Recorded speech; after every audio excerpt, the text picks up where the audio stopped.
So let me introduce this and then Okay. turn it over to you.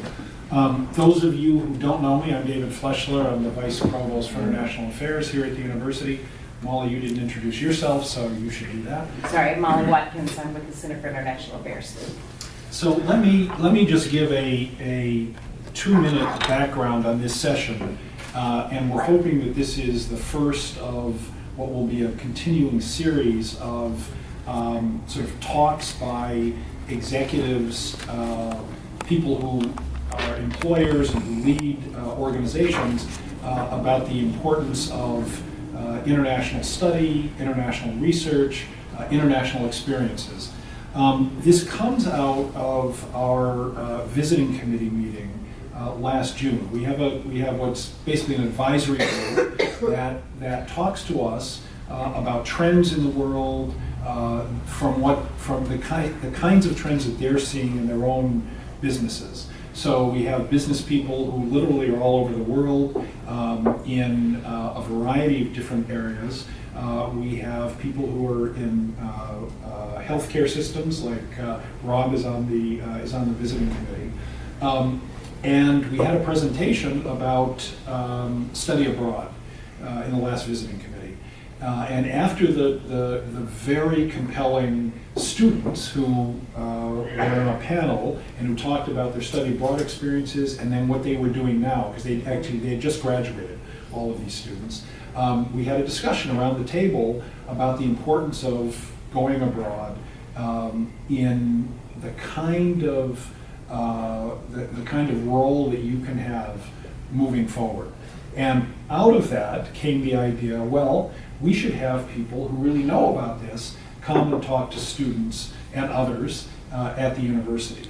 So this is the first of what we hope will be at least once a semester sessions, and we'll try to figure out times and dates and all of that. And we asked Rob to come because really I think it was your suggestion that we do something like this. So this is why you get penalized. I was thinking, why did they ask me? And I was thinking back, and I was thinking, well, I was pretty passionate about, the opportunity, that young people need to take, and why they should do it, as part of an educational experience. And I was thinking, because the phone call caught me totally unawares, and I was thinking, what am I going to tell? What can I tell you that you don't already know? But I started thinking about it, and well, I'll just talk about my experiences, and I'm sure you've had similar experiences. But I'm now talking from the perspective of I have spent 34 years at the Cleveland Clinic. I have been all over the world, both. I was a Army reservist, and so I spent a lot of time in a lot of places. It wasn't nearly as fun as I have now traveling, but I gathered so much, and it meant so much, along the way. The reason I am in the positions I am in now with the Cleveland Clinic really stems back from my travel abroad. And so I want to share perhaps some of that with you today. So I'm happy to do a formal introduction. You can do whatever you want, sir. Okay, fine. So I'll do a formal introduction, so at least you know a little bit about Rob's background. So he is the executive director of Cleveland Clinic International Operations, and as most of you know, the Cleveland Clinic is one of the most international healthcare systems in the world, I would say. And I'm sure Rob will describe where they have a serious footprint in a variety of places around the world. He, prior to this job, and I think this is also important for, especially for the students to understand, he served as chief of operations in 8 Cleveland Clinic regional hospitals, which means, I think, that you sort of know the guts of healthcare, the administration, what it means, not only how you're going to deal with it internationally, but how to really run these things. And I think that's important for people to understand. As he said, he had a military career, although he sort of glossed over that. Rob was a major general in the Army, commanding, commanding general, 108th Training Command, responsible for the initial military training of both active component and reserve soldiers in the U.S. Army.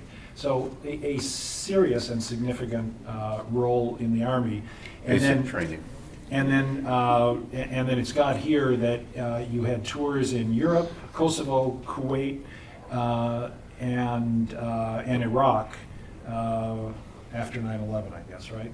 So it's an impressive career, and obviously is very internationally focused, which is why we wanted to have you here to talk a little bit. So with that as an introduction, it's all yours. Okay.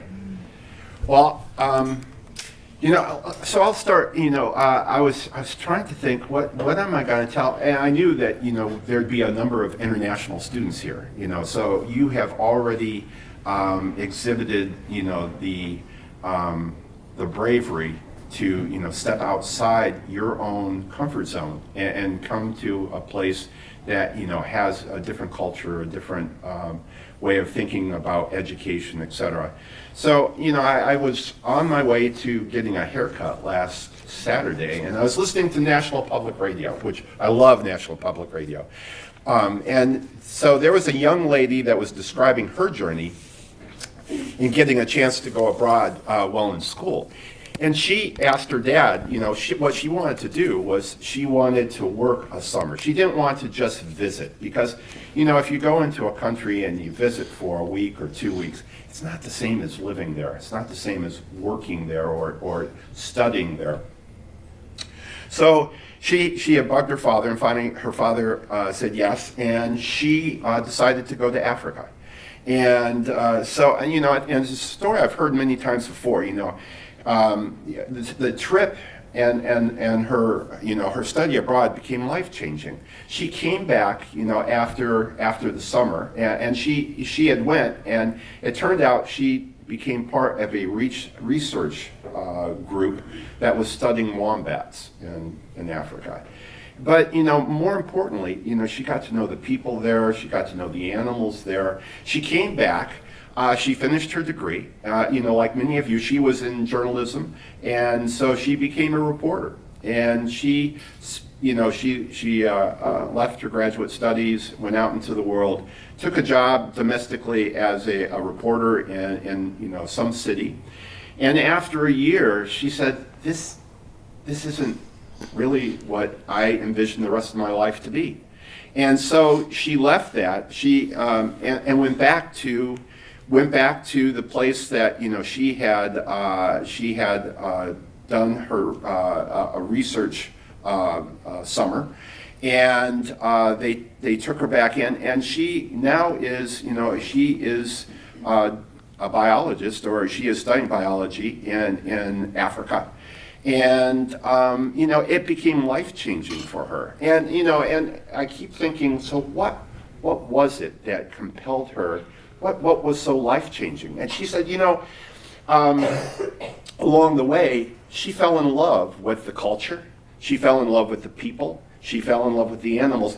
It was that international experience. And think about it. I think it's about 5% of the nation, the United States, has that international experience, or it's not just going over for a week or two, but spending some significant time over there. And for most of those people, it becomes life-changing. And so I think back on my life, and up to the age of 22, I had never really traveled outside the United States, and and I went to John Carroll University. Upon my graduation, I stepped right into the military, and so at about 6 months after that, I went to at the time, the Federal Republic of Germany, and it was life-changing for me. I mean, because I hadn't really never stepped out of the United States. And I went over to, Federal Republic of Germany. I knew a little bit of German, but I started living with a family. I became very good at German. I kind of embraced the culture. And because I was 22 and because I was running around with a group of second lieutenants, et cetera, who were also, going through this same journey with me, we traveled all over Europe. And this is the part where, just because you're going, to one place, it opens the door to every place else. So I went to places that, I haven't been back to. I went into Switzerland, into Liechtenstein, up into Holland, France. So I traveled all over Europe. And so this became really a very significant time in my life. This also became the time where, I had the opportunity to really become a leader and to really study leadership. And so I was responsible for, a group of soldiers. And it was, again, so many new things that were going on. And it opened, up cultures for me. And not only the German culture, but the French culture, the Swiss culture, et cetera. And it opened up, a avenue where I made friends that, I still stay in contact with.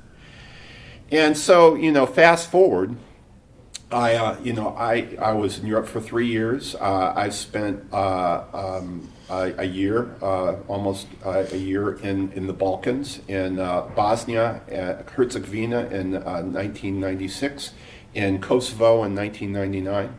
I've spent a year and a half in the Middle East, both in Iraq and Kuwait, and then as a in this position, I'm traveling. We have places in South America, places in London now. We're going to open a 200-bed facility in London. We have places in Abu Dhabi, in the Kingdom of Saudi Arabia. And I'm heading to India in another week and a half. And so, I think I wouldn't be doing the things I'm doing today. I wouldn't be the Director of International Operations if I hadn't done some of the things I did as a young person. And I also reflect, and David, I've been at the Cleveland Clinic for 34 years now. And so I've also been the president of 3 of their regional hospitals. I was the president of Euclid Hospital for a couple of years. I was the president of Medina Hospital, which we heard about Medina Hospital in the news yesterday. I was the president for South Point Hospital, which is an osteopathic hospital for the Cleveland Clinic. And I reflect, all of those things that I have now done probably would not have happened had I not had that international experience. And I now look at my kids, and I have 2 kids that are in LA, which is where I was originally from. But I have one son who is in New York, and he has the international bug as well. He, when he was at Kent State, he decided to take a sabbatical and travel for a year throughout Europe and Asia. And I encouraged him to do that, and I underwrote his travels, which was it was kind of interesting. But I will tell you, he is now a research analyst and librarian in the public library in New York, the one with the big lions on the front. And he, I oftentimes say, so when are you going back? And he goes, I now have responsibilities that it's going to make it very difficult to do what I did before. And I reflect that time that he spent as a student, that he took the time and the effort to take a year off and really travel the world. He'll never do that again. And so when we have the chance, when you guys have the chance to do something like this, to take a portion of time and dedicated to, an international educational experience. You can, I took the opportunity to read some of the things that were on, on the internet and Google, Googled the international experience, and there's, they'll give you a litany of 10 things or 25 things that, you can, what is it that, it gives you. But I will tell you, it gives you a window of time where you can actually mature, where you can actually have some experiences that you will never have the opportunity again to do.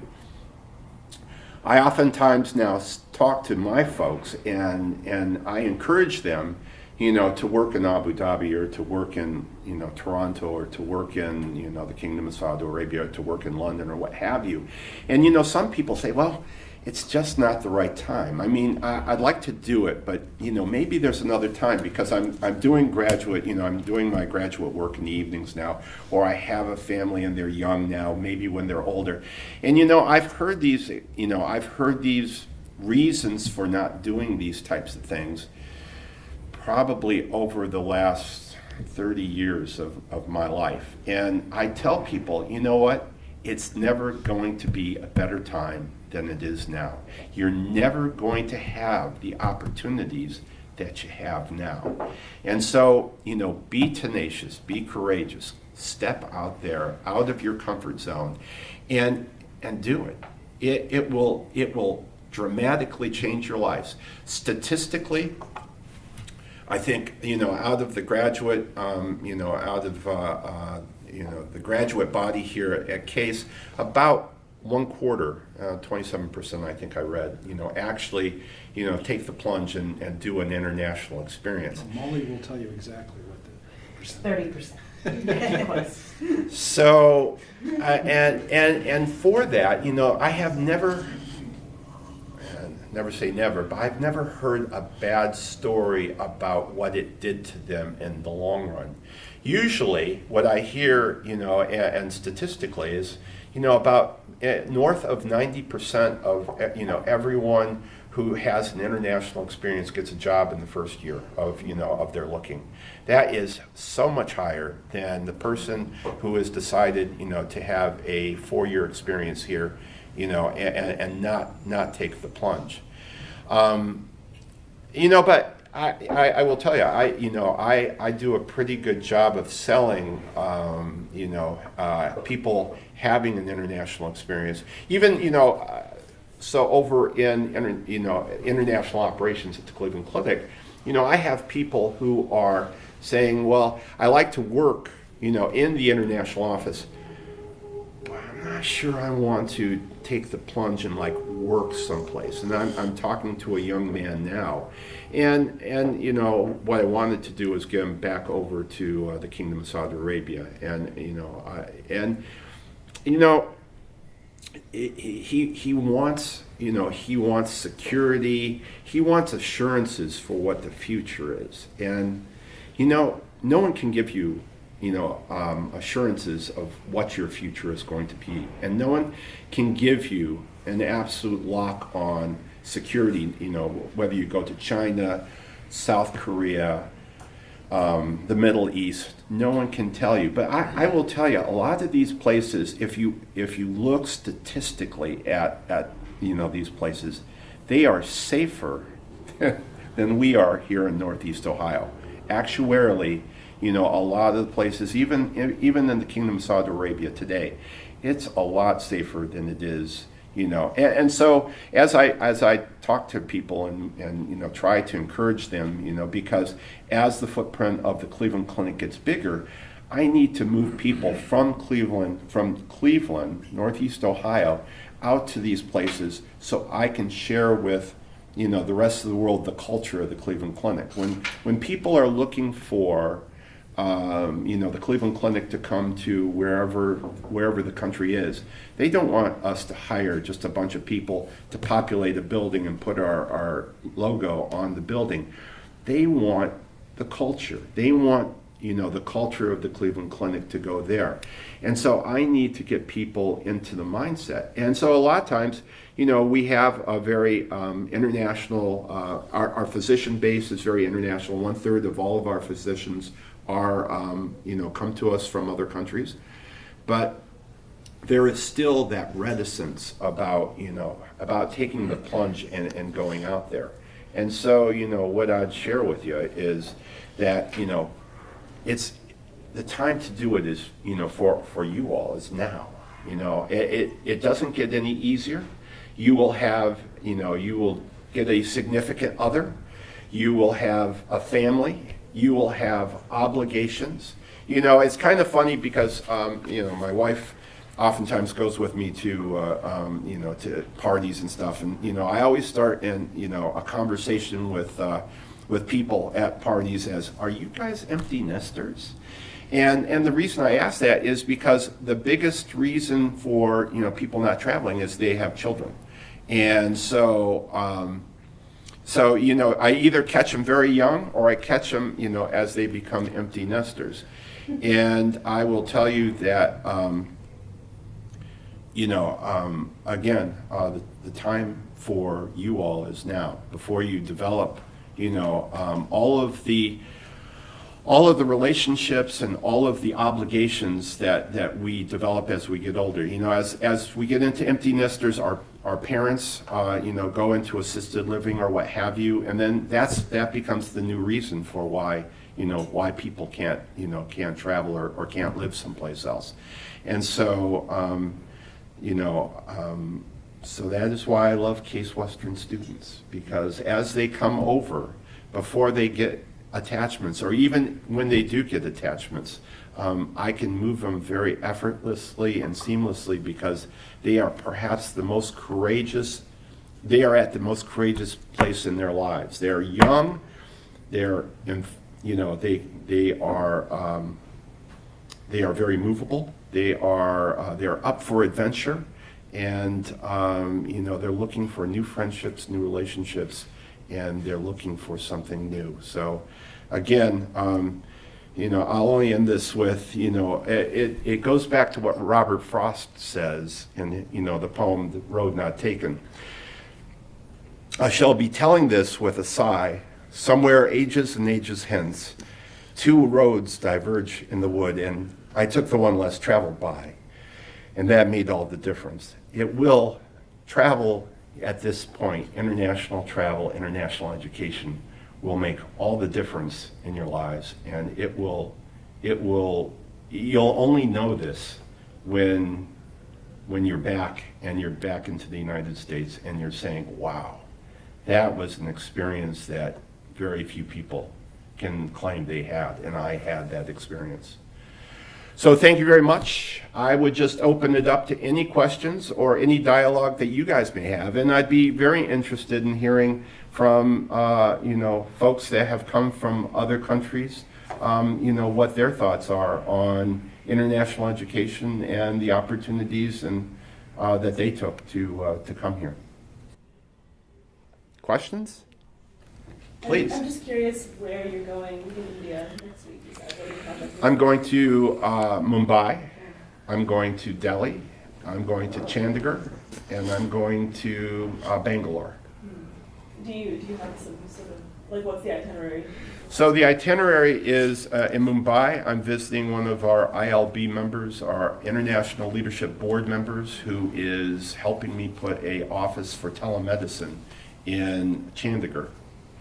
And then I'm going to Delhi to meet with, I think it's Delhi, meeting with the folks from Bollywood, because I'm talking about the Cleveland Clinic to a number of people in Bollywood. I'm also talking to a number of folks, well, I'm going to Chandigarh to actually look at office space, Bangalore for another talk.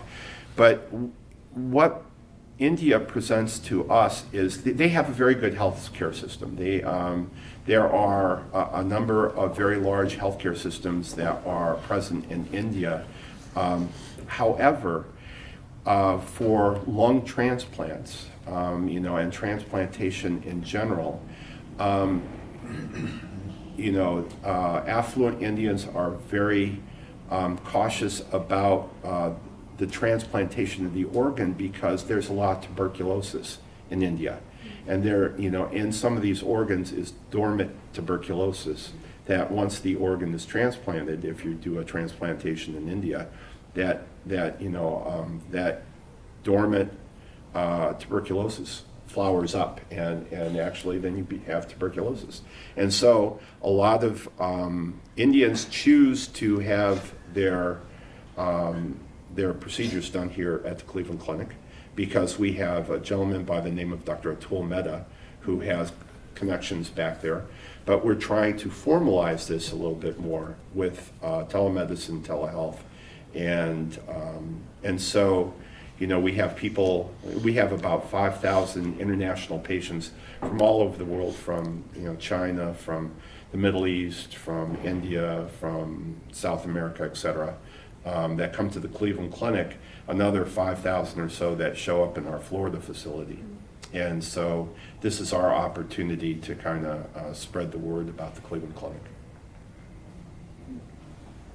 Thank you. Yes.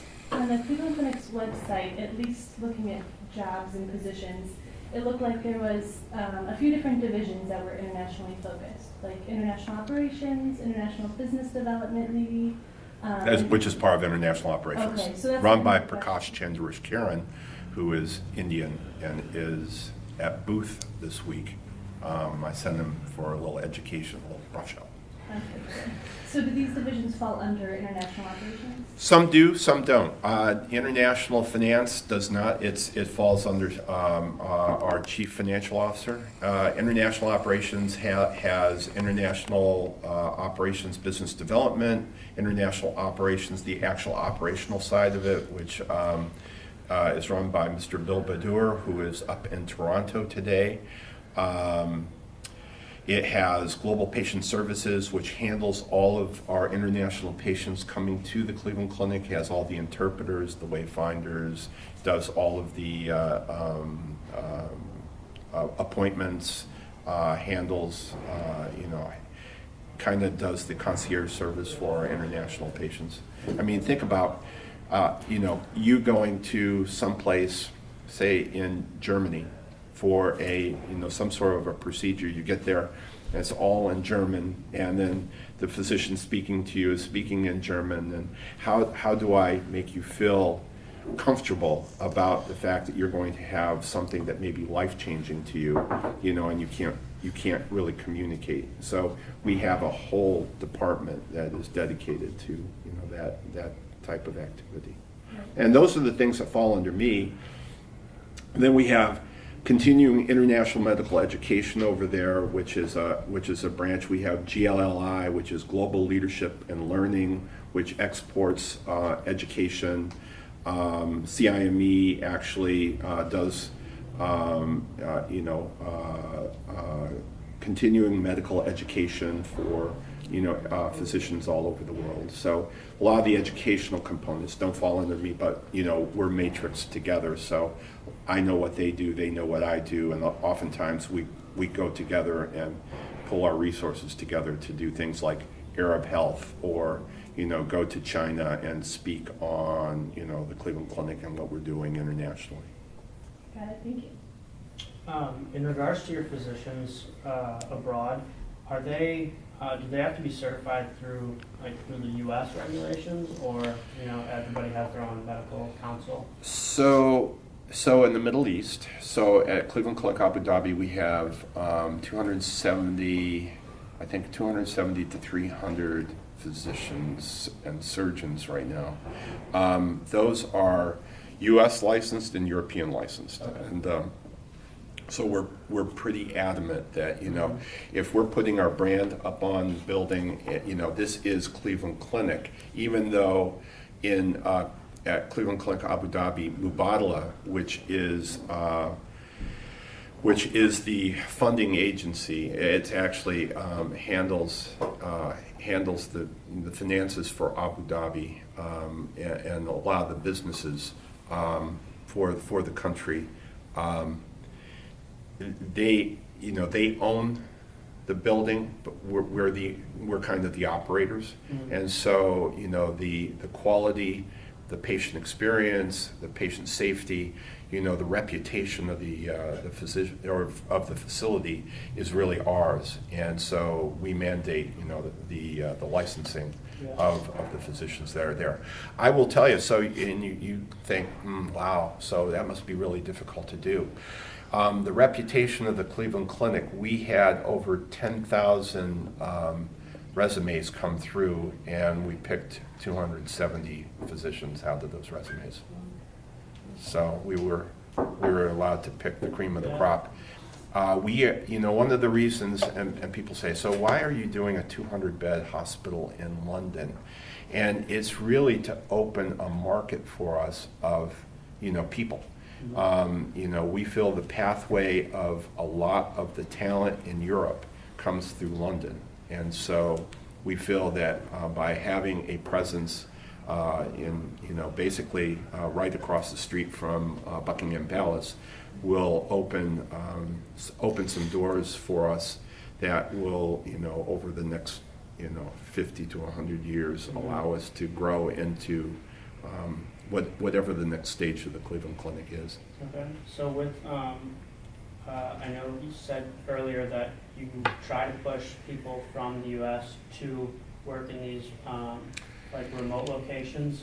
Is that the same for physicians? Or? Yes. Okay. Yeah. So right now we have, for example, in Cleveland Clinic Abu Dhabi, we have Jorge Guzman, who came from South America, and he worked at the Cleveland Clinic for 8 years, and then went over as the chief of staff for Cleveland Clinic Abu Dhabi.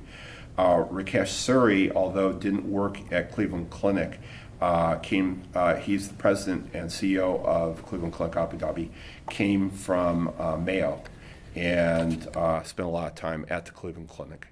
I'm trying to think who else is. There's a number of physicians. Usually, there's about 1/3 of the physicians. I was trying to think of the education. Murat Tuju. Tuju, right? Yeah, Tuju came from Turkey. Was spent probably about 13 years. I think it was 13 years at the Cleveland Clinic. Is now doing cardiology and is the chief education officer. And so when David goes over, David normally talks to Murat, and when Murat comes back, we're going to have a meeting. So so he handles all of the education and the outreach, and so we've been kind of working through him. Okay. But the point you're making is, we have a fairly significant contingent of both physicians and caregivers that we move because we want to move the culture. It's very difficult to replicate a culture, that they want. I mean, a lot of times when countries say, we want to work with you, and have you put a facility in our country, it's because they have spent some significant time here at the Cleveland Clinic. If you walk through our doorways, you will see people with red coats on that are direction finders. We have, we focus on empathy. We focus on, doing patient-centered care, which includes, giving the patient the best experience possible. And in doing so, that's what they remember, and that's what they want. And so we try to move that culture to these hospitals, even though, they're 7,000, 8,000 miles away from home. Yeah. Okay. Yes. So I have a question about the initiatives of the clinics abroad. So most of these countries, even here in this country, people who don't have enough money or come from lower classes have very limited access to these type of resources. So what is Cleveland Clinic doing to help make sure people who don't have a good access to healthcare are getting it, or are these Cleveland clinics just focusing for people who can actually afford them? So I will tell you that we are in places in South America that are I would call not exactly the most affluent countries in the world, and so we take we do a percentage of care and bring people bring people through. Sometimes they're sponsored by, other organizations or other places. We write a great deal of, debt off for people coming through. So, it's very balanced as far as, what people are are actually able to pay. It doesn't preclude them from coming to the Cleveland Clinic. We pretty much take all comers, but they have to get here, and so I would say we're a fairly open organization, like every other organization. We're financially responsible to make sure that we can keep our doors open from year to year, but we don't turn people away. Yes.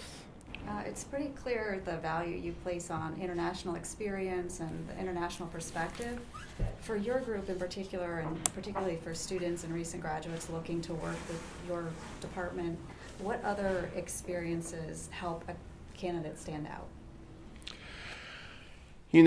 I will tell you that, the work ethic is great. I love, we all admire people who have, a great work ethic. I think inquisitive minds, and it's just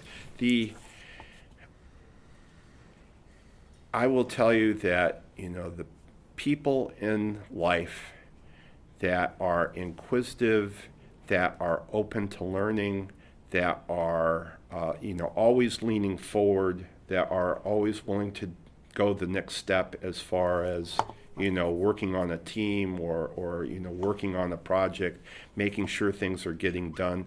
Those folks are invaluable. And, and so it's not necessarily all the time, that you are a IT guru, or that you know how to use PowerPoint, or that you can pull a research project together, to bring it from research to an operations stage. But it's the willingness to go the distance that we really value at the Cleveland Clinic. Everyone, it's always a team. It's always a team sport at the Cleveland Clinic. You always are put in multidisciplinary teams. So as long as everyone is willing to pull their own weight, even if people don't know everything they need to know, we will take the time to teach. What we can't teach is the work ethic. You can't teach integrity. You can't teach some of the values that you have to have before you come to the Cleveland Clinic.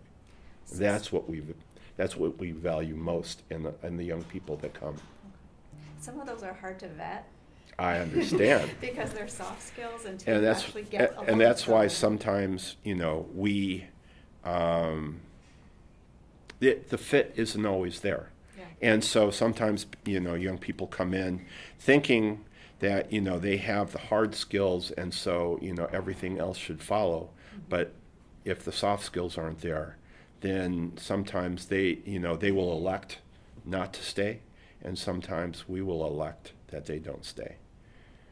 And that sounds like the value of your internship program. Yes. Is a great way for And a lot of both times, parties yeah, to determine if it's a fit. the Cleveland Clinic international operations is growing, guys, and part of what we do is for 3 of the 4 quarters we bring in graduate students and undergraduate students, mostly graduate students. And Bill Badur is the guy that I really tasked to do this.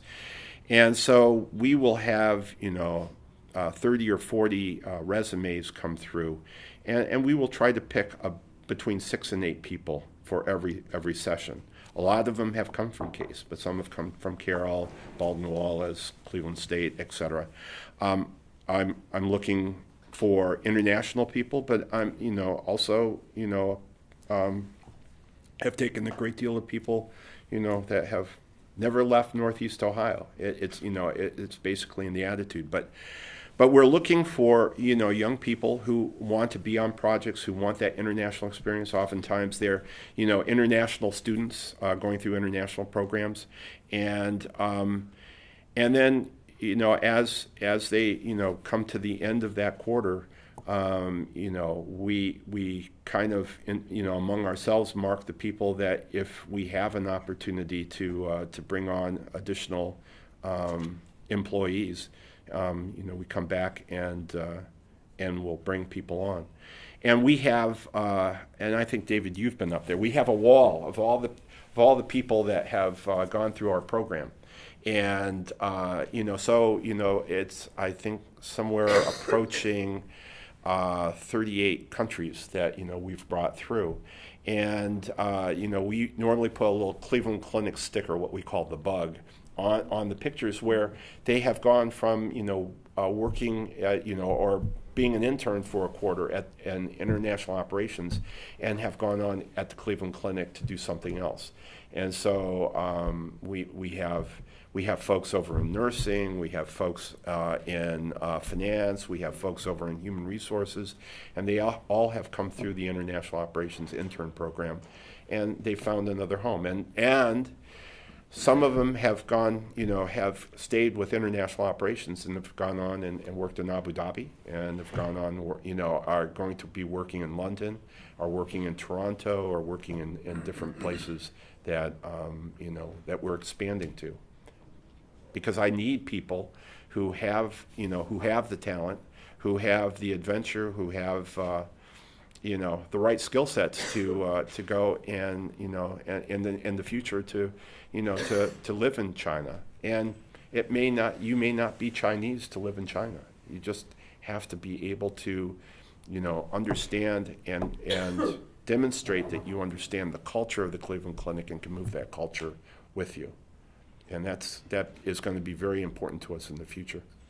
So I'm glad you mentioned soft skills, because that's one of the things that in study abroad we tell students a lot, is that you're not only just getting the education, but you're also developing those soft skills that are very required, that people are looking for. But one of the stumbling blocks that we get with students is, how do you translate those soft skills onto a resume? Yeah. So how do you say on a resume, instead of just, I studied abroad for a semester in Jordan, how do you put that on a resume to where it stands out? What are Yeah, and sometimes that's a great question, and I think about that often. It's almost telling a story, and when you start talking about soft skills, you can't say, well, I possess empathy, I possess integrity, I possess leadership, you can't say that, but you can tell the story that I lived with a family, and I've picked up language skills. I have I have friends in these other countries. I've worked in ambiguous situations and have thrived in them. You can have a narrative that oftentimes is, because think about it from my perspective. I may sit there with 10 or 15 resumes, and that's only because people have screened the resumes before. But what stands out in a resume to me, if you're telling me you possess skills in Google and and run down, and PowerPoint. Okay, everyone does that. But what is it that's part of your story, that's part of your DNA, that is going to make you an interesting person for me to want to talk to you?